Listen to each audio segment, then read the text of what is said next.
ನಮ್ಮ ಶಾಸಕರ ಯಾವ ರೀತಿ ಏನು ಹೇಳಿದ್ರೆ ಅದು ನಾವು ಕೇಳ್ಕೊಂಡು ಹೋಗೋಕ್ಕೆ ನಾವು ರೆಡಿ ಇದ್ದೀರಿ. ಯಾವುದೇ ಪಕ್ಷದವ್ರನ್ನ ಕೊಟ್ಟರೆ ನಾವು ಮಾಡೋದಕ್ಕೆ ರೆಡಿ. ಪಾರ್ಟಿಯವ್ರನ್ನೇ ಕೊಡಿ ಅಂತ ನಾವು ಕೇಳ್ತಾ ಇದ್ದೀವಿ. ಲೋಕಸಭಾ ಚುನಾವಣೆಗೆ ಲೀಡ್ 100% ನಾವು ಕೊಡ್ತೀವಿ. ಈ ಸಲ ಹೋದ ಸಲಿಗಿನ ಈ ಸಲ ಜಾಸ್ತಿನೇ ಕೊಡ್ತೀನಿ ಅಂತ ನಾನು ಹೇಳಬಲ್ಲೆ. ಬೆಂಗಳೂರು ದಕ್ಷಿಣ ವಿಧಾನಸಭಾ ಕ್ಷೇತ್ರದ ದೊಡ್ಡ ನಾಗಮಂಗಲ ಗ್ರಾಮದ ವಿವಿಧ ಬಡಾವಣೆಯಲ್ಲಿ ಸುಮಾರು 2,50,00,000 ವೆಚ್ಚದ ಸಿಮೆಂಟ್ ರಸ್ತೆ ಚರಂಡಿ ಕಾಮಗಾರಿ ಸೇರಿದಂತೆ ವಿವಿಧ ಕಾಮಗಾರಿಗಳಿಗೆ ಚಾಲನೆ ನೀಡಿದ ಶಾಸಕ ಎಂ ಕೃಷ್ಣಪ್ಪ ಅವರು. ಇನ್ನು ಈ ವೇಳೆ ಶಾಸಕ ಎಂ ಕೃಷ್ಣಪ್ಪ ಅವರು ಮಾತನಾಡಿ, ಬೆಂಗಳೂರು ದಕ್ಷಿಣ ವಿಧಾನಸಭಾ ಕ್ಷೇತ್ರ ದೊಡ್ಡ ಕ್ಷೇತ್ರವಾಗಿದ್ದರೂ ಕಾರ್ಯಕರ್ತರ ಮುಖಂಡರ ಸಹಕಾರದಲ್ಲಿ ಕ್ಷೇತ್ರದಲ್ಲಿ ಅಭಿವೃದ್ಧಿ ಹಿನ್ನಡೆ ಆಗಿಲ್ಲ. ಕ್ಷೇತ್ರ ಮತ್ತಷ್ಟು ಅಭಿವೃದ್ಧಿ ಕಾಣಬೇಕಾದರೆ ಮುಂಬರುವ ಲೋಕಸಭಾ ಕ್ಷೇತ್ರದ ಚುನಾವಣೆಯಲ್ಲಿ ಕ್ಷೇತ್ರದ ಜನತೆ ಪ್ರಧಾನಿ ಮೋದಿ ಅವರ ಕೈ ಬಲಪಡಿಸಿ ಅಂತ ಸಾರ್ವಜನಿಕವಾಗಿ ಮನವಿ ಮಾಡಿದರು. ಇನ್ನು ಇದೇ ಸಂದರ್ಭದಲ್ಲಿ ದೊಡ್ಡ ನಾಗಮಂಗಲ ತಾಲೂಕು ಪಂಚಾಯಿತಿ ಮಾಜಿ ಸದಸ್ಯ ದೊಡ್ಡ ನಾಗಮಂಗಲ ರಾಜೇಶ್ ರೆಡ್ಡಿ ಅವರು ಮಾತನಾಡಿ, ಶಾಸಕ ಎಂ ಕೃಷ್ಣಪ್ಪ ಅವರು ದೊಡ್ಡ ನಾಗಮಂಗಲ ಗ್ರಾಮದ ಅಭಿವೃದ್ಧಿಗೆ ಸಾಕಷ್ಟು ಅನುದಾನವನ್ನ ನೀಡಿದ್ದು ಮುಂಬರುವ ಲೋಕಸಭಾ ಚುನಾವಣೆಯಲ್ಲಿ ಬಿಜೆಪಿ ಪಕ್ಷಕ್ಕೆ ಹೆಚ್ಚಿನ ಮತವನ್ನ ದೊಡ್ಡ ನಾಗಮಂಗಲ ಗ್ರಾಮದಿಂದ ನೀಡಲಾಗಿದೆ ಅಂತ ಭರವಸೆ ವ್ಯಕ್ತಪಡಿಸಿದ್ದಾರೆ. ಇನ್ನು ಕಾರ್ಯಕ್ರಮದಲ್ಲಿ ಮೋಹನ್, ಆಂಜಿನಪ್ಪ, ರಾಜು, ಸುರೇಶ್, ವೆಂಕಟೇಶ್, ಕೇಬಲ್ ರಾಜು, ಸಾಗರ್, ದಿನೇಶ್, ಕೋನಪ್ಪನ, ಅಗ್ರಹಾರ ಮಂಜು, ಶೋಗನ್ ಮಂಜು, ಶ್ರೀನಿವಾಸ್ ರೆಡ್ಡಿ, ಚಂದ್ರು ಮತ್ತಿತರರು ಹಾಜರಿದ್ದರು.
ಸದಾ ಮೋದಿಯ ಆತ್ಮೀಯರ.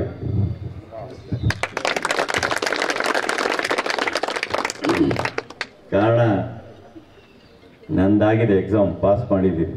ನೆಕ್ಸ್ಟ್ ಎಕ್ಸಾಮ್ ಪಾಸ್ ಮಾಡಬೇಕಾದ್ರು ಮೋದಿಯವರು.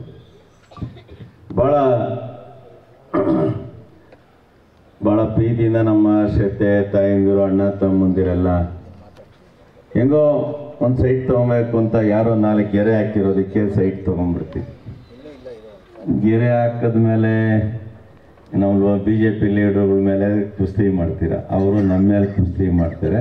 ನಾವು ಬಂದು ನಿಮಗೆ ಕಾಂಕ್ರೀಟ್ ಹಾಕೋ ಕೆಲಸನ ನಾವು ಮಾಡ್ತೀವಿ. ಕಾರಣ ನಾನು ಯಾವಾಗಲೂ ಅಷ್ಟೆ, ಯಾರು ಸೈಟ್ ತೊಗೊಂಡಿದ್ದಾರೆ, ಎಲ್ಲಿ ತೊಗೊಂಡಿದ್ದಾರೆ, ಹೇಗೆ ತೊಗೊಂಡಿದ್ದಾರೆ ಖಂಡಿತ ನಾನು ನೋಡಲ್ಲ. ಕಾರಣ ನಿಮ್ಮ ಆರ್ಥಿಕ ಪರಿಸ್ಥಿತಿ ತಕ್ಕಂಗೆ, ನಿಮ್ಮಲ್ಲಿ ವರಮಾನದ ತಕ್ಕಂಗೆ ಸೈಟ್ಗಳನ್ನು ತಗೊಂಡಿರ್ತೀವಿ.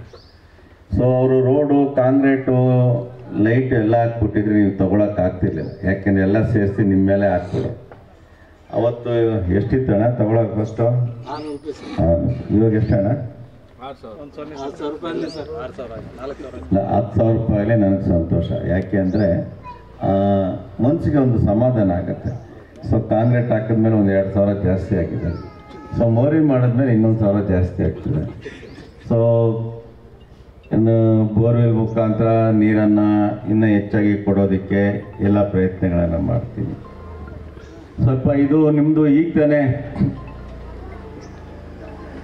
ಪುರಸಭೆಗೆ ರೆಕಮೆಂಡ್ ಆಗಿ ಬಂದಿದೆ. ಒಳ್ಳೆ ವಾತಾವರಣ, ಸಾಕಷ್ಟು ಈಗ ಬರುವಂಥ ಅನುದಾನದಲ್ಲಿ. ಆ್ಯಕ್ಚುಲಿ ಇದು ಪಂಚಾಯತಿ ಆಗಿದ್ದಿದ್ರೆ ಒಳ್ಳೇದಿತ್ತು. ಯಾರು ಕೇಸ್ ತೆಗೆದ್ರು ಅವ್ರಿಗೆ ಲಾಸ್. ಕಾರಣ ಏನಂದರೆ ಹೊಸ ಟ್ಯಾಕ್ಸು, ಹೊಸ ಕಾನೂನು, ಹೊಸ ಕಟ್ಲೆ, ಹೊಸ ಪ್ಲ್ಯಾನ್ಗೆ ಸ್ಯಾಂಕ್ಷನು, ಅದಕ್ಕೆ ಡಿಪಾಸಿಟ್ಟು ಎಲ್ಲ ಹೊಸದಾಗಿ ಬರ್ತದೆ. ಏನು ಮಾಡೋಕ್ಕಾಗಲ್ಲ. ನಾವು ಪಂಚಾಯತಿಯಲ್ಲೇ ಉಳಿಸ್ಕೊಂಡಿದ್ದೀವಿ ಭಾಳ ದಿನದಿಂದ. ಆ ಉಳಿಸ್ಕೊಬೇಕಂದ್ರೆ ನಾನು ಭಾಳ ಯೋಚನೆ ಮಾಡಿ ಕೋರ್ಟಲ್ಲಿ ಹಾಕಿ ಅದು ಹಂಗೆ ಕಂಟಿನ್ಯೂ ಇನ್ನೊಂದು 2 ವರ್ಷ ಆಗಲಿ ಅಂತ ನನ್ನ ತಲೆಯಲ್ಲಿ ಜಾಸ್ತಿ ಇತ್ತು, ಮುಂದಾಲೋಚನೆ ಸ್ವಲ್ಪ. ಸೊ ಆತುರವಾಗಿ ಕೇಸ್ ವಾಪಸ್ ತೆಗೆದು ಪುರಸಭೆ ಮಾಡಿದ್ದಾರೆ. ಆದರೂ ಅದರ ಆಗುವಗಳನ್ನು ನೋಡಿ ನಿಮಗಿನ್ನ ಹೆಚ್ಚಿನ ಅನುಕೂಲತೆಗಳನ್ನು ಪುರಸಭೆಯಿಂದ ಸದ್ಯಕ್ಕೆ ನಾನೇ ನಿಮ್ಮ ಪುರಸಭೆ ಅಧ್ಯಕ್ಷ ಇದ್ದಂಗೆ. ಇನ್ನು ನನಗೆ ಎಲೆಕ್ಷನ್ ನಡೆದಿಲ್ಲಲ್ಲ, ಅಲ್ಲಿವರೆಗೂ ನಾನೇ ಅಧ್ಯಕ್ಷ ಇದ್ದಂಗೆ. ಎಲ್ಲೆಲ್ಲಿ ಸಮಸ್ಯೆ ಇದೆ ಅದಕ್ಕೆ ಪರಿಹಾರಕ್ಕೆ ನಿಮ್ಮ ಮುಖಂಡರುಗಳೆಲ್ಲ ಏನು ಮಾಡಿಕೊಡ್ತಾರೋ ಅದನ್ನು ಮಾಡ್ತೀನಿ. ಬೋರ್ವೆಲ್ಲನ್ನು ಇನ್ನೂ ಹೆಚ್ಚಾಗಿ ಕೊಡಿಸೋದಕ್ಕೆ, ಡ್ರೈನ್ಗಳನ್ನು ಮಾಡೋದಕ್ಕೆ ನೆಕ್ಸ್ಟ್ ಅನುದಾನದಲ್ಲಿ ಕೊಡ್ತೀನಿ. ಇನ್ನು ಕೆಲವರು ಇಲ್ಲಿ ಬಂದಿರೋರ್ದು ಕೆಲವು ರೋಡ್ಗಳು ಆಗಿಲ್ಲ ಅಂತಲೂ ಬಂದಿರ್ತಾರೆ. ಆ ರೋಡ್ ಆಗಿರೋರು ಕಮ್ಮಿ ಜನ, ಯಾವಾಗಲೂ ಆಗ್ತಿದ್ದವರೇ ಜಾಸ್ತಿ ಜನ ಬರೋದು. ಆದರೂ ಬಂದಿರೋರೆಲ್ಲ ನಮ್ಮವರೇ. ನನಗೆ ಸಮಸ್ಯೆಗಳನ್ನು ಪರಿಹಾರ ಮಾಡಿ ನಮ್ಮ ಜಯರಾಮಲ್ಲಿ ಹಾಕ್ಬಿಟ್ರು. ಅವರೆಲ್ಲ ಕಾರ್ಪೊರೇಷನಲ್ಲಿದ್ದರು. ಅವ್ರಿಗೆ ಪಂಚಾಯತಿ ಹೇಗಿರಲಿ ಅಂತ ಕರ್ಕೊಂಬಂದು ತೋರಿಸ್ತಾ ಇದ್ವಿ. ಯಾಕಂದ್ರೆ ಅವರು ಪಂಚಾಯತಿಯಿಂದನೇ ಬಂದಿರೋದು, ಕಾಂಗ್ರೆಸ್ ಕಾರ್ಪೊರೇಷನ್ ಆಗಿ. ಆದರೂ ನಿಮ್ಮ ಏರಿಯಾ ಭಾಳ ಎತ್ತರಿಗೆ ಬೆಳೀತಿದೆ. ಇಲ್ಲಿನ ಎಲ್ಲ ಮುಖಂಡರಿಗೆ ಕೈ ಮುದ್ದು ಕೇಳ್ಕೊಳ್ತೀನಿ, 6 ಫ್ಲೋರ್ 5 ಫ್ಲೋರ್ ಹೋಗಬೇಡ್ರಿ. ಮುಂದಕ್ಕೆ ನಾವು ನೀರು ಕೊಡೋದು ಕಷ್ಟ ಆಗ್ತದೆ. ಕಾರಣ ನಾನು 6 ಫ್ಲೋರು 5 ಫ್ಲೋರ್ ಎಲ್ಲ ನೋಡ್ಕೊಂಬರ್ತಾ ಇದ್ದೆ. ಬಟ್ ಒಂದಕ್ಕೂ ಲಿಫ್ಟ್ ಇಲ್ಲ ಅಂತ ಕಾಣುತ್ತೆ. ಅದು ಯಾರ ಹಿರಿಯರು ಮೇಲ್ಗಡೆ ಹತ್ಬೇಕಾದ್ರೆ ನಿಮ್ಮನ್ನು ಬೈಕೊಂಡು ಹತ್ತಾರೆ. ಸ್ವಲ್ಪ ಹುಷಾರಾಗಿ, ಜಾಸ್ತಿ ಮೇಲೆ ಕಟ್ತಾ ಖರ್ಚು ಜಾಸ್ತಿ ಆಗುತ್ತೆ. ಗ್ರೌಂಡ್ ಪ್ಲೇಸ್ 3 ಕಟ್ಕೊಂಡ್ರೆ 10 ರೂಪಾಯಿ ಬಾಡಿಗೆ ಕೂಡ ನಾನು 14 ರೂಪಾಯಿ ಕೊಡ್ತಾನೆ. ನೀವು ಮೇಲೆ ಹೋದಷ್ಟು ಬಾಡಿಗೆ ಕಮ್ಮಿ, ಖರ್ಚು ಜಾಸ್ತಿ. ದಯವಿಟ್ಟು ಜಾಸ್ತಿ ಎತ್ತರಕ್ಕೆ ಕಟ್ಟಬೇಡಿ. ಮುಂದಿನ ದಿನದಲ್ಲಿ ನಾವು ನೀರು ಕೊಡೋದು ಕಷ್ಟ ಆಗ್ತದೆ. ಗ್ರೌಂಡ್ ಪ್ಲೇಸ್ ಮೇಲೆ ಸ್ವಲ್ಪ ಇದ್ದರೆ ಭಾಳ ಒಳ್ಳೆಯದು. ನಮ್ಮೆಲ್ಲ ನಾಯಕರೊಳಗೆ ಕೈ ಮುದ್ದು ಕೇಳ್ಕೊತೀನಿ. ಯಾಕೆಂದರೆ ನೀವು ಇವತ್ತು ಮೇಲೆ ಹೋಗ್ತಾ ಇದ್ದೀರಿ, ನಾಳೆ ಬೆಳಿಗ್ಗೆ ಪುರಸಭೆ ಟ್ಯಾಕ್ಸ್ ಬಂದಾಗ ನೀವೇ 2 ಫ್ಲೋರ್ ಹೊಡಿಬೇಕು ಅನ್ನೋ ಪರಿಸ್ಥಿತಿ ಬರ್ತೀರಾ. ಯಾಕೆಂದರೆ ಕೇಸು ತೆಗೆಸ್ಬಿಟ್ರಿ, ತೆಗೆದ್ಮೇಲೆ ಅದು ಟ್ಯಾಕ್ಸ್ದು ರಿಯಾಕ್ಷನು ಎಲ್ಲರಿಗೂ ಇವಾಗ ಗೊತ್ತಾಗ್ತದೆ. ಇನ್ನೊಂದು 6 ತಿಂಗಳು 1 ವರ್ಷಕ್ಕೆ ಗೊತ್ತಾಗ್ತದೆ. ಅದರಿಂದ ದಯವಿಟ್ಟು ಕಟ್ಟೋರು ತಮ್ಮ ಅವಶ್ಯಕತೆ ತಕ್ಕಂಗೆ ಕಟ್ಟಿ ಸ್ವಲ್ಪ ವರಮಾನಕ್ಕೆ ಮಾಡ್ಕೊಳ್ಳಿ. ಎತ್ತರಕ್ಕೆ ಎಲ್ಲಿ ನೋಡಿದ್ರು 6 ಫ್ಲೋರೇ ಕಟ್ತಾ ಇದ್ದಾರೆ. ನನಗೆ ಟೆನ್ಷನ್. ಯಾಕೆಂದರೆ ಪಾಪ ಬಾಡಿಗೆಯವರು, ಅವ್ರಿಗೆ ಎಲ್ಲೋ ಒಂದು ಕಮ್ಮಿ ಸಿಗಬೇಕು ಅಂತ. ಇರುವಂಥ ಜಾಗನ ಚೆನ್ನಾಗಿ ಅಭಿವೃದ್ಧಿ ಮಾಡಿ ನಿಮ್ಮೊಂದಿಗೆ ನಾನು ಯಾವಾಗ ಇರ್ತೀನಿ. ಮುಂದೆ ಬರುವಂಥ ಲೋಕಸಭಾ ಚುನಾವಣೆಯಲ್ಲಿ ಪ್ರಧಾನಮಂತ್ರಿಗಳ ಕೈಯನ್ನು ಬಲಪಡಿಸ್ಲಿಕ್ಕೆ ನಿಮ್ಮೆಲ್ಲರ ಆಶೀರ್ವಾದ ಕೇಳಲಿಕ್ಕೆ ಬರ್ತೀನಿ. ನಿರಂತರವಾಗಿ ನಿಮ್ಮೊಂದಿಗೆ ನಾನು ಯಾವಾಗ ಇರ್ತೀನಿ. ನನ್ನ ಮೊದಲನೇ ಆದ್ಯತೆಯೇ ಕೆಲಸ ಮಾಡೋದು. ಹೆಚ್ಚಿನ ಪ್ರಚಾರಕ್ಕಿಂತ ಕೆಲಸನೇ ಜಾಸ್ತಿ ಮಾಡೋದು. ನಮ್ಮ ಪಾರ್ಟಿನಲ್ಲಿ ಕೇಳೋದು ನಿಮ್ಗೇನು ಅಧಿಕಾರ ಬೇಕು. ನಾನು 3 MLA ಕ್ಷೇತ್ರಕ್ಕೆ ಶಾಸಕನಾಗಿದ್ದೀನಿ, ನನಗಿದೇ ನೆಮ್ಮದಿಯಾಗಿದೆ. ಈ ಕ್ಷೇತ್ರನೇ ಗಟ್ಟಿಯಾಗಿ ನೋಡ್ಕೊಂಡು ಹೋಗ್ತೀನಿ. ಚಿಕ್ಕ ಕ್ಷೇತ್ರದವ್ರಿಗೆ ಅಧಿಕಾರ ಕೊಡಿ, ನನಗೆ ಸದ್ಯಕ್ಕೆ ಬೇಡ ಅಂತೇಳಿ ನಿಮ್ಮ ಸೇವೆ ಮಾಡೋದಕ್ಕೆ ನಿರಂತರವಾಗಿ ಯಾವಾಗಲೂ ಇರ್ತೀನಿ ಅಂತೇಳಿ ಇಷ್ಟು ಮಾತಾಡೋಕ್ಕೆ ಅವಕಾಶ ಕೊಡಿ.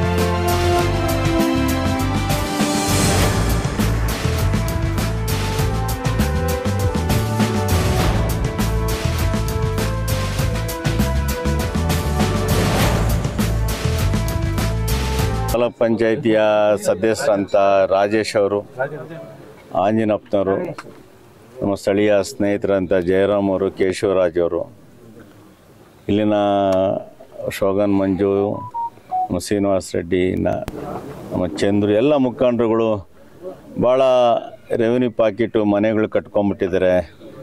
ಅದರ ಸಮಸ್ಯೆನ ಅರ್ಥ ಮಾಡಿಕೊಂಡು ನಮ್ಮ ಸರ್ಕಾರದಲ್ಲಿ ಇದ್ದಂಥ ಹಣವನ್ನು ಇಲ್ಲಿಗೆ ಒಂದು 2.5 ಕೋಟಿ ಕಾಂಕ್ರೀಟ್ ಕೆಲಸವನ್ನು ಮಾಡಿದ್ವಿ. ಅದನ್ನು ಇವತ್ತು ಸಾರ್ವಜನಿಕರಿಗೆ ಮುಕ್ತವಾಗಿ ಓಡಾಡಲಿಕ್ಕೆ ಅನುಕೂಲ ಮಾಡಿ ಮತ್ತು ಇಲ್ಲಿನ ಸಮಸ್ಯೆಗಳನ್ನು ಕೇಳಲಿಕ್ಕೆ ಬಂದಿದ್ದೀನಿ. ಎಷ್ಟು ಸಾಧ್ಯ ಆಗುತ್ತೋ ನನ್ನ ಮಿತಿ ಮೀರಿ ಅಭಿವೃದ್ಧಿಯನ್ನು ಕ್ಷೇತ್ರದಲ್ಲಿ ಮಾಡ್ತಿದ್ದೀನಿ. ಕ್ಷೇತ್ರದ ಜನ ಅದೇ ರೀತಿ ಇಂಥ ಬಿರುಗಾಳಿಯಲ್ಲಿ ನನಗೆ ಒಳ್ಳೆ ಲೀಡ್ನಲ್ಲಿ ಜಯಶೀಲರಾಗಿ ಮಾಡಿದ್ದಾರೆ. ನಿರಂತರವಾಗಿ ಅವರ ಋಣ ತೀರಿಸುವಂಥ ಕೆಲಸವನ್ನು ನಾನು ಮಾಡ್ತಾ ಇರ್ತೀನಿ. ಇವು ಏನು ಪಂಚಾಯತಿಗಳ ಅವಧಿ ಮುಗೀತು, ಪುರಸಭೆ ನಗರಸಭೆ ಗೊಂದಲಗಳು ಇವತ್ತು ಕೂಡ ಅಧಿಕಾರಿಗಳದೇ ದರ್ಬಾರು. ಹಾಗಾಗಿ ಇಲ್ಲಿ ಜನಪ್ರತಿನಿಧಿಗಳು ಸ್ಥಳೀಯ ಆಡಳಿತ ಇಲ್ಲದೆ ಇರ್ತಕ್ಕಂಥದ್ದು. ಅಂದರೆ ಅಧಿಕಾರಿಗಳು ಅವ್ರ ಇಷ್ಟಕ್ಕೆ ಅವ್ರ ಅಧಿಕಾರ ಮಾಡಿದಂಥ ಸಂದರ್ಭದಲ್ಲಿ ಇಲ್ಲಿನ ಜನಪ್ರತಿನಿಧಿಗಳು ಇಲ್ಲ ಅಂದರೆ ಕಷ್ಟ ಆಗುತ್ತೆ. ಖಂಡಿತ ಅದ್ರ ಬಗ್ಗೆ ನಾನು ಕಾರ್ಪೊರೇಷನ್ನಲ್ಲಿ ಚುನಾವಣೆ ನಡೆದಿಲ್ಲ, ಪಾಪ ಈಗ ಬಂದು ಸರ್ಕಾರ ನಡೆಸ್ತಾ ಅಂತ ಹೇಳ್ತು, ನಡೆಸಲಿಲ್ಲ. ಈ ಚುನಾವಣೆನೂ ನಡೆಸಲಿಕ್ಕೆ ಇವತ್ತಿನ ಸರ್ಕಾರ ಎಷ್ಟು ಬೇಗ ಮಾಡುತ್ತೋ ಅದಕ್ಕೆ ನಾವು ರೆಡಿಯಾಗಿದ್ದೀವಿ. ಸೊ ಸರ್ಕಾರದ ಮೇಲೆ ಡಿಪೆಂಡ್ ಆಗುತ್ತೆ. ಯಾರು ಚುನಾಯಿತ ಪ್ರತಿನಿಧಿಗಳಿದ್ದಾರೋ ಹಳೆ ಮುಖಂಡಗಳ ಜೊತೆ ನಾನು ನಿರಂತರವಾಗಿ ಕೆಲಸ ಮಾಡ್ತೀನಿ. ಅಧಿಕಾರಿಗಳ ತಪ್ಪನ್ನು ನನಗೆ ತೋರಿಸಿದ್ರೆ ಇಮ್ಮಿಡಿಯೇಟಾಗಿ ಕಾನೂನು ರೀತಿ ಕೈಗೆತ್ಕೊಳ್ತೀನಿ. ಹುಲಿಮಂಗಲ ಪಂಚಾಯತಿ ವ್ಯಾಪ್ತಿಯಲ್ಲಿ ಅಂದರೆ ಶಿಕಾರಿಪಳ್ಯ ಮತ್ತು ಮಾರಗೊಂಡಳ್ಳಿ ಈ ಕೆರೆಗಳು ಅಂದರೆ ಅಭಿವೃದ್ಧಿ ನೆಪದಲ್ಲಿ ಒಂದಷ್ಟು ಅಭಿವೃದ್ಧಿನ ಅವೈಜ್ಞಾನಿಕವಾಗಿ ಕೆರೆಗೆ ನೀರೇ ಬರೋದಿಲ್ಲ. ಅಲ್ಲ, ಏನಾಗಿದೆ ಅದನ್ನು NGOs ಮುಖಾಂತರ ಕೆರೆ ಅಭಿವೃದ್ಧಿಯನ್ನು ಮಾಡಲಿಕ್ಕೆ ಮೊದಲನೇದಾಗಿ ಸೆನ್ಸರ್ ಕಂಪ್ನಿ ಶುರು ಮಾಡ್ತು. ಅದ್ರ ಮುಖಾಂತರ ಸಾಕಷ್ಟು NGOಗಳು ಕೆರೆಗಳನ್ನು ಮಾಡಿದ್ದಾರೆ. ಅದಕ್ಕೆ ರಾಜಕಾಲುವೆಗಳ ಮುಖಾಂತರ ಮಳೆ ನೀರನ್ನು ಬರಬೇಕು ಅಂತ DC ಅವರಿಗೆ ಮನವಿಯನ್ನು ಮಾಡಿದ್ದೀನಿ. ಎಲ್ಲೆಲ್ಲಿ ನೀರು ಮಳೆ ನೀರು ಬರುತ್ತೆ ಅದನ್ನು ಅಪ್ರೋಚ್ ಮಾಡಿ ಅದಕ್ಕೆ ಮಳೆ ನೀರು ಬರುವಂಥ ವ್ಯವಸ್ಥೆಯನ್ನು ಮಾಡಬೇಕು. ಜೊತೆಯಲ್ಲಿ ಏನು ಸಿಲಿಕಾನ್ ವ್ಯಾಲಿಯಿಂದ ಜಿಗಣಿ ಹೋಬಳಿಗೆ ಮತ್ತು ಉಳಮಂಗ್ಲಕ್ಕೆಲ್ಲ ನೀರು ಬಂದಿದೆ, ಆ ನೀರನ್ನು ಕೊಳವೆ ಮುಖಾಂತರ ಈ ಕೆರೆಗಳಿಗೂ ಬರುವಂಥ ವ್ಯವಸ್ಥೆಗೆ ಮಂತ್ರಿಗಳ ಹತ್ರ ನಾನು ಮಾತುಕತೆ ಮುಖಾಂತರ ಇದನ್ನು ಲೆಟ್ರನ್ನು ಕೊಟ್ಟಿದ್ದೀನಿ. ಎಷ್ಟು ಸಾಧ್ಯ ಆಗುತ್ತೋ ಅದಕ್ಕೂ ಕೆರೆಗಳಿಗೆ ಸಿಲಿಕಾನ್ ವ್ಯಾಲಿಯಲ್ಲಿ ಬರ್ತಿರುವಂಥ ಕೆರೆ ತುಂಬಿಸುವಂಥ ನೀರನ್ನು ಇಲ್ಲಿಗೂ ತರುವಂಥ ಪ್ರಯತ್ನವನ್ನು ಮಾಡ್ತಾ ಇದ್ದೀನಿ. ಅಲ್ಲ ಸರ್, ಆನಂದ ಮಲ್ಲಿಗೆವಾಡ್ ಫೌಂಡೇಶನ್ ಅವರು CSR ಫಂಡ್ಸ್ ಅಲ್ಲಿ ಅಂದ್ರೆ ಸಣ್ಣ ನೀರಾವರಿ ಇಲಾಖೆಯವರು ಅನುಮತಿ ಕೊಡೋದು ಅಷ್ಟೇ ಅವ್ರ ಕೆಲಸ. ಆನಂತರ ಅದನ್ನು ಮಾನಿಟರಿಂಗು ಕೂಡ ಮಾಡಲ್ಲ. ಏನಾಗಿದೆ ಅಲ್ಲಿ ವೈಜ್ಞಾನಿಕವಾಗಿ ಆಗಿದೆಯಾ ಇಲ್ವಾ ಅದನ್ನು ಕೂಡ ನೋಡಲ್ಲ ಸರ್. ಹಾಗಾಗಿ ಕೆರೆಗಳಿಗೆ ನೀರೇ ಬರದೇ ಇದ್ದಾಗ ಮಳೆಗಳೇ ಇಲ್ಲ, ಇದ್ದಂಥ ಕೆರೆಗಳಲ್ಲಿ ಇದ್ದಂಥ ನೀರನ್ನು ಹೊಡೆದು ಬಿಟ್ಬಿಟ್ಟಿದ್ದಾರೆ, ನೀರಿಲ್ಲ. ಅಂತರ್ಜಲ ಹೇಗೆ ತಾನೆ ಏನು ಅದು ನೀವು ಕೇಳ್ತಾ ಇರೋ ಪ್ರಶ್ನೆ ಭಾಳ ಉತ್ತಮವಾಗಿದೆ. ಬಟ್ NGO ಮುಖಾಂತರ ಅಟ್ಲೀಸ್ಟ್ ಆ ಕೆರೆಗಳನ್ನು ಅಭಿವೃದ್ಧಿ ಮಾಡಿದ್ವಿ, ಅದಕ್ಕೆ ಮಳೆ ನೀರು ಬರುವಂಥ ವ್ಯವಸ್ಥೆ ಮಾಡಬೇಕು. ಸೊ ಅದಕ್ಕೆ DC ಅವರ ಗಮನಕ್ಕೆ ತಂದು ಅದರಲ್ಲಿ ಏನಾನ ಹೆಚ್ಚು ಕಮ್ಮಿ ಆಗಿದ್ದರೆ ಅದಕ್ಕೆ ಜಿಲ್ಲಾ ಅಧಿಕಾರಿಗಳ ಹತ್ರ ಮನವಿ ಮಾಡಿ ಪರಿಶೀಲನೆ ಮಾಡೋದಕ್ಕೆ ಪ್ರಯತ್ನ ಮಾಡ್ತೀವಿ. ಅಲ್ಲ ಸರ್, ಮಲ್ಲಿಗೆವಾಡ್ ಫೌಂಡೇಶನ್ ಯಾರೋ ಬರ್ತಾರೆ NGO ಅಮೌಂಟ್ ಕೊಡ್ತೀವಿ ಅಂತ ಹೇಳ್ತಾರೆ, ಅವರನ್ನ ಅಟ್ಲೀಸ್ಟ್ ಸಣ್ಣ ನೀರಾವರಿ ಇಲಾಖೆ ಅಧಿಕಾರಿಗಳ ಕರೆಸಿ ಆ ಒಂದು ಇಲ್ಲ, ನಾನು ತಾವು ಹೇಳ್ತಾ ಇರೋದು ಭಾಳ ಸೂಕ್ತವಾಗಿದೆ. ಏನು ಕೆರೆಯನ್ನು ಅಭಿವೃದ್ಧಿ ಮಾಡ್ತಾರೆ, ಅದರ ಮೂಲ ಯೋಜನೆ ಯಾವ ರೀತಿ ಮಾಡಬೇಕು ಅಂತ ಮೈನರ್ ಇರಿಗೇಷನ್ ಹತ್ರ ಪರ್ಮಿಷನ್ ತಗೊಂಡು ಅವರ ನೀತಿ ರೀತಿಯಲ್ಲಿ ಮಾಡಲಿಕ್ಕೆ ನಾನು DC ಅವ್ರ ಗಮನಕ್ಕೆ ತರ್ತೇನೆ.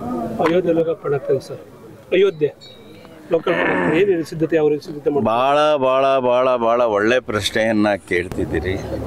ಭಾಳ ದಿನದಿಂದ ನೆನೆಗುಂದಿದ್ದಂಥ ಅಯೋಧ್ಯೆ ಶ್ರೀರಾಮಚಂದ್ರನ ಭವ್ಯವಾದ ದೇವಸ್ಥಾನವನ್ನು 22ನೇ ತಾರೀಕು ಬರೀ ದೇವಸ್ಥಾನ ಒಂದೇ ಅಲ್ಲ, ಅಲ್ಲಿಗೆ ಬರುವಂಥ ಭಕ್ತಾದಿಗಳಿಗೆ ರೈಲ್ವೆ ಸ್ಟೇಷನ್ ಇರ್ಬೋದು, ಏರ್ಪೋರ್ಟ್ ಇರ್ಬೋದು, ಬಸ್ ನಿಲ್ದಾಣ ಇರ್ಬೋದು, ತಂಗುದಾಣ ಇರ್ಬೋದು, ಅವ್ರು ಇರಲಿಕ್ಕೆ ವಸತಿ ಗೃಹ, ಇವೆಲ್ಲವನ್ನು ಒಂದೇ ಸತಿ ಲೋಕಾರ್ಪಣೆಯನ್ನು ನಮ್ಮ ಪ್ರಧಾನಮಂತ್ರಿಗಳು ಮಾಡ್ತಿದ್ದಾರೆ.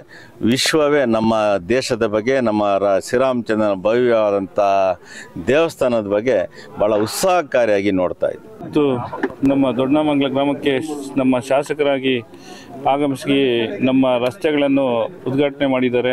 ಅವರು ಸುಮಾರು ನನಗೆ 3 ಎಲೆಕ್ಷನ್ ಆದಮೇಲೆ ಒಂದು 2.5 ಕೋಟಿ ಅನುದಾನ ಕೊಟ್ಟಿದ್ದು, ಅದರಲ್ಲಿ ರಸ್ತೆ ಕಾಮಗಾರಿಗಳನ್ನು ಮಾಡಿ ಜನಗಳಿಗೆ ಓಡಾಡೋಕ್ಕೆ ಅನುಕೂಲ ಮಾಡಿಕೊಟ್ಟಿದ್ದಾರೆ. ನಾವು ಎಲೆಕ್ಷನ್ ಟೈಮ್ದಲ್ಲಿ ಅವ್ರಿಗೆಲ್ಲರಿಗೂ ಭರವಸೆ ಕೊಟ್ಟಿದ್ವಿ, ಲೆವೆಟಿಗಳವ್ರಿಗೆ ಏನಾದರೂ ನಮ್ಮ ಶಾಸಕರು ಒಂದು ಸ್ವಲ್ಪ ಲೀಡ್ ಬಂದರೆ ಎಲ್ಲರಿಗೂ ಅನುಕೂಲ ಮಾಡಿಕೊಡ್ತೀನಿ ಅಂತ. ಅದಕ್ಕಾಗಿ ನಮ್ಮ ಶಾಸಕರು ಕೇಳಿದ ತಕ್ಷಣ ಅವರು ಒಂದು 2.5 ಕೋಟಿ ಅನುದಾನ ಕೊಟ್ಟು ನಮಗೆ ಜನಗಳಿಗೆಲ್ಲ ಅನುಕೂಲ ಮಾಡಿಕೊಟ್ಟಿದ್ದಾರೆ. ಅವ್ರಿಗೆ ನಾನು ಧನ್ಯವಾದಗಳನ್ನು ಹೇಳ್ತೀನಿ ಶಾಸಕರಿಗೆ. ಇವತ್ತು ಕಾಮಗಾರಿಗಳ ವೀಕ್ಷಣೆ ಮಾಡೋದಕ್ಕೆ, ಹಂಗೆ ಚಾಲನೆ ಕೊಡೋದಕ್ಕೆ ನಮ್ಮ ಶಾಸಕರು ಬಂದು ಚಾಲನೆ ಕೊಟ್ಟಿದ್ದಾರೆ. ಎಲ್ಲ ರಸ್ತೆಗಳನ್ನು ಕಂಪ್ಲೀಟ್ ಮಾಡಿದ್ವಿ, ಅದನ್ನು ನಾನು ಬಂದು ಪರಿಶೀಲನೆ ಮಾಡಿಬಿಟ್ಟು ರಸ್ತೆ ಚಾಲನೆ ಕೊಡ್ತೀನಿ, ಉದ್ಘಾಟನೆ ಮಾಡಿಕೊಡ್ತೀನಿ ಅಂತ ಹೇಳಿದ್ರು. ಅದಕ್ಕೆ ಉದ್ಘಾಟನೆ ಮಾಡಿಕೊಟ್ಟಿದ್ದಾರೆ. ಸಿದ್ಧರಾಗಿ ಅಂತ ಶಾಸಕರು ಹೇಳ್ತಾ ಇದ್ರು. ಅದು ನಾವು ನಮ್ಮ ಶಾಸಕರ ಯಾವ ರೀತಿ ಏನು ಹೇಳಿದ್ರೆ ಅದು ನಾವು ಕೇಳ್ಕೊಂಡು ಹೋಗೋಕ್ಕೆ ನಾವು ರೆಡಿ ಇದ್ದೀರಿ. ಯಾವುದೇ ಪಕ್ಷದವ್ರನ್ನ ಕೊಟ್ಟರೆ ನಾವು ಮಾಡೋದಕ್ಕೆ ರೆಡಿ. ನಮಗೆ ನಮ್ಮ ಪಾರ್ಟಿಯವ್ರನ್ನೇ ಕೊಡಿ ಅಂತ ನಾವು ಕೇಳ್ತಾ ಇದ್ದೀವಿ. ಲೋಕಸಭಾ ಚುನಾವಣೆಗೆ ನಾವು ಈ ಸಲ ಇಲ್ಲಿ ಮಾಡೇ ಮಾಡ್ತೀನಿ ಅಂತ ನಾವು ಹೇಳ್ತೀವಿ. ಲೀಡ್ 100% ನಾವು ಕೊಡ್ತೀವಿ.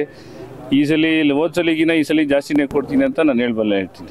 ದೊಡ್ಡನಾಮಂಗಲ ಕೆರೆ ಏನಿಲ್ಲ, ನಮ್ಮ ಶಾಸಕರು ಯಾವ್ದಾದ್ರು ಒಂದು ಫಂಡ್ಸಲ್ಲಿ CSR ಫಂಡ್ಸಲ್ಲಿ ಮಾಡಿಕೊಡಿ ಅಂತ ನಾನು ಕೇಳ್ಕೊತೀನಿ. ಅವರೊಂದು ಕೆರೆ, ಒಂದು ನಮ್ಮ ಗೋಂಚೆಟ್ಪಳ್ಳಿ ಕೆರೆ, ಒಂದು ದೊಡ್ಡನಾಮಂಗಲ ಕೆರೆ, ಒಂದು ಎರಡನ್ನೂ ಯಾವ್ದಾದ್ರು ಫಂಡ್ಸಲ್ಲಿ ಮಾಡಿಕೊಡ್ಬೇಕು ಅಂತ ನಾನು ಮನವಿ ಮಾಡ್ಕೊತೀನಿ. ನಮ್ಮದು ಇದು ದೊಡ್ಡನಾಮಂಗಲ ಕೆರೆ ಬಂದು ಒಂದು ಸ್ವಲ್ಪ ದೊಡ್ಡದಾಗೇ ಇದೆ. ಅದು ಕನಿಷ್ಠ 35 40 ಎಕರೆ ದೊಡ್ಡದಾಗಿದೆ. ಇದು ನಮ್ಮ ಗೋಂಚೆಟ್ಪಳ್ಳಿಯ ಕೆರೆ ಬಂದು ಜೋಡಿದಾರದು, ಆದ್ರೂ ಡೆವಲಪ್ಮೆಂಟ್ಗೆ ಏನಾದ್ರು ಮಾಡಿಕೊಡ್ಬೇಕು ಅಂತ ನಾನು ಕೇಳ್ಕೊತೀನಿ CSR ಫಂಡ್ಸಲ್ಲಿ.